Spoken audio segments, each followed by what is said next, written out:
Hello बच्चों, आज हम लोग कुछ समझने वाले हैं रेजिस्टेंस के बारे में।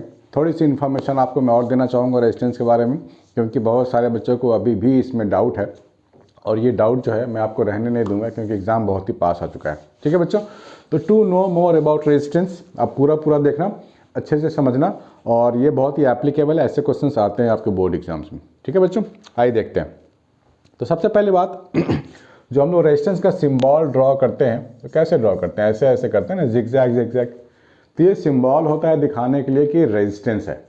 बेसिकली जो रेजिस्टेंस होता है वो भी एक वायर होता है, और कोई भी वायर कितनी पतली क्यों ना हो, वो सिलेंडर की तरह बिहेव करता है। वो दिखता कैसा है? सिलेंडर की तरह, ऐसा होता है, पतली सी वायर, है ना। वो तो सिंबल के तरीके से हम लोग ऐसे दिखाते हैं। चलो, एक सिंबल कुछ तो होनी चाहिए, राइट। जैसे अलग अलग चीज़ों के अलग अलग सिंबल होते हैं, उसी तरीके से रेजिस्टेंस का भी एक सिंबल है, लेकिन है तो वायर ही, और कोई भी वायर सिलिंड्रिकल ही होता है ना, पतला सा सिलेंडर जैसा ही होता है। जैसे एक सिलिंड्रिकल आपको दिख रहा है सामने, इसकी लेंथ है L, ठीक है, और एरिया ऑफ क्रॉस सेक्शन इसको बोलते हैं ना, फेस वाले एरिया को, कॉर्नर वाले एरिया को बोलते हैं एरिया ऑफ क्रॉस सेक्शन, ए से डिनोट करते हैं। ठीक है, तो कोई भी रेजिस्टेंस हम लोगों ने देखा है किस पे डिपेंड करता है? Directly proportional to length, inversely proportional to area. तो कौन सा एरिया है ये क्रॉस सेक्शन एरिया है, कर्व सरफेस एरिया नहीं है। कर्व सरफेस एरिया नहीं है ये कैसा एरिया है? Cross section area. इस सारे टर्म्स को आप समझ लो। A is what? Cross section area. ठीक है, बहुत सारे बच्चे समझते हैं एरिया का मतलब पूरा ये कर्व वाला एरिया। नहीं, बिल्कुल नहीं, ये क्रॉस सेक्शन एरिया। ठीक है ना, ओके। ये दो चीज़ है, इसी को मिला के बनता है ना R is equal to rho L by A. और रो क्या है? रेजिस्टिविटी है जो टेम्परेचर पे डिपेंड करता है।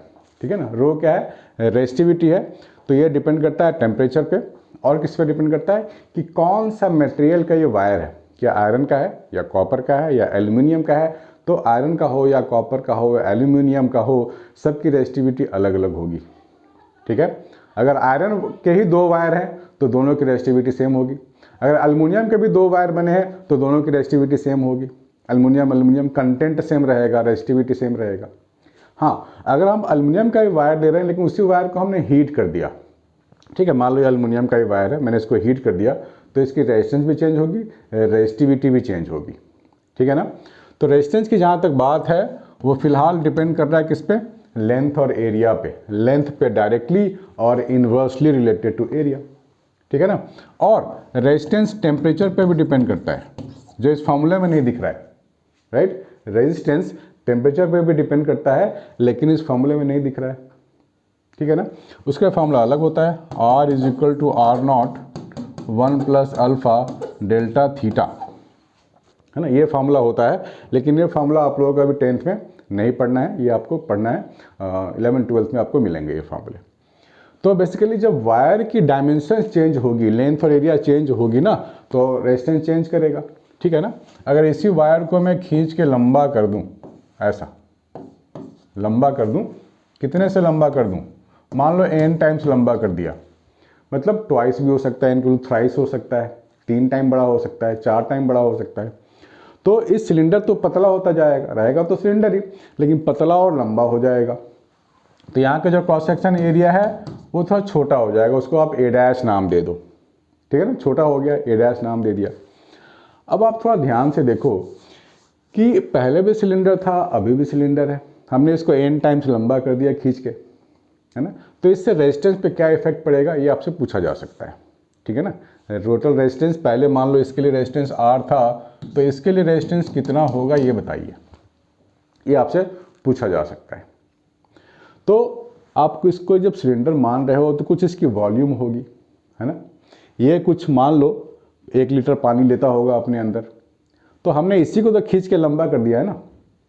कोई अगर ग्लास है, ग्लास में कुछ पानी तो जाता होगा, उसी ग्लास को अगर मैं खींच के लंबा कर दूं तो पतला हो जाएगा और लंबा हो जाएगा, लेकिन वॉल्यूम अभी भी सेम होगी। अगर ये 1 लीटर वाटर पहले लेता था तो अभी भी 1 लीटर ही लेगा, है ना। हमने क्या किया है, हमने सिर्फ खींच के लंबा कर दिया है, हमने उसमें से कुछ काटा नहीं है, हमने उसमें कुछ जोड़ा नहीं है। इसी डायमेंशन को खींच के लंबा कर दिया है, ठीक है ना। तो आपसे पूछा जाएगा रेजिस्टेंस पे क्या इफेक्ट होता है, तो आप इसको समझोगे वॉल्यूम के टर्म से, आपको समझना है वॉल्यूम के टर्म से। इस तरह के सिस्टम में आप लिख सकते हो वॉल्यूम जो होता है वो कांस्टेंट होता है, वॉल्यूम कांस्टेंट होता है, मतलब पहले जो इसका वॉल्यूम था और अभी जो इसका वॉल्यूम है दोनों ही सेम होगा, है ना। यहाँ से आपको कॉन्सेप्ट को समझना है। वॉल्यूम का क्या मतलब होता है, area of cross section, area of cross section into length, ये होता है वॉल्यूम। तो ये इनिशियल वॉल्यूम हो गया ए इंटू एल, फाइनल वॉल्यूम क्या होगा ए डैश इंटू एन एल। ए डैश हो गया एरिया, जो मुझे नहीं पता कितना है, हाँ ये पता है कि लेंथ को हमने एन टाइम्स कर दिया है। अगर क्वेश्चन में बोला जाए लेंथ को ट्वाइस कर दिया गया तो एन की वैल्यू 2 ले लेना। क्वेश्चन में बोला जाए एन को 5 टाइम्स कर दिया गया तो एन की वैल्यू 5 ले लेना, ठीक है ना। मैं जनरल बता रहा हूँ, ये कहीं भी फिट हो जाएगा ये फार्मूला। ये हो गया फाइनल वॉल्यूम, ठीक है। एल और एल तो कट जाएंगे, बचेगा क्या A by N is equal to A dash, ये बच गया। अब आप इस वायर के लिए जब आप रेजिस्टेंस लिखोगे तो क्या लिखोगे, आर इज इक्वल टू लिखोगे rho L by a, this is equation 1, ठीक है।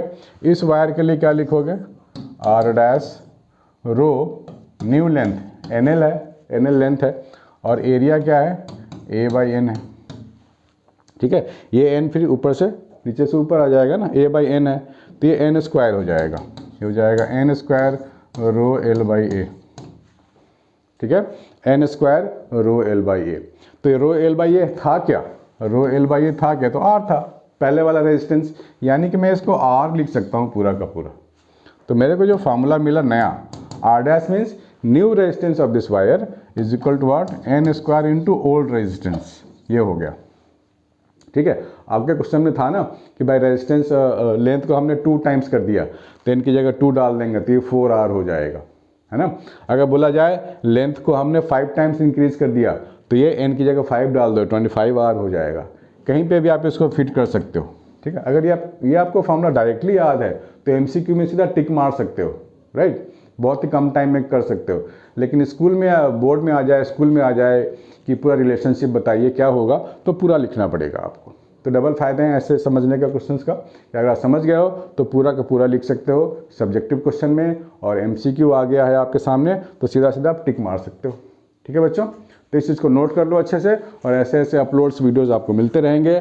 सो कमेंट तो ज़रूर करना और लाइक भी कर लेना, सब्सक्राइब कर लेना, क्योंकि आपको बहुत सारे इन्फॉर्मेशन मिलने वाले हैं। बाय बच्चों, टेक केयर।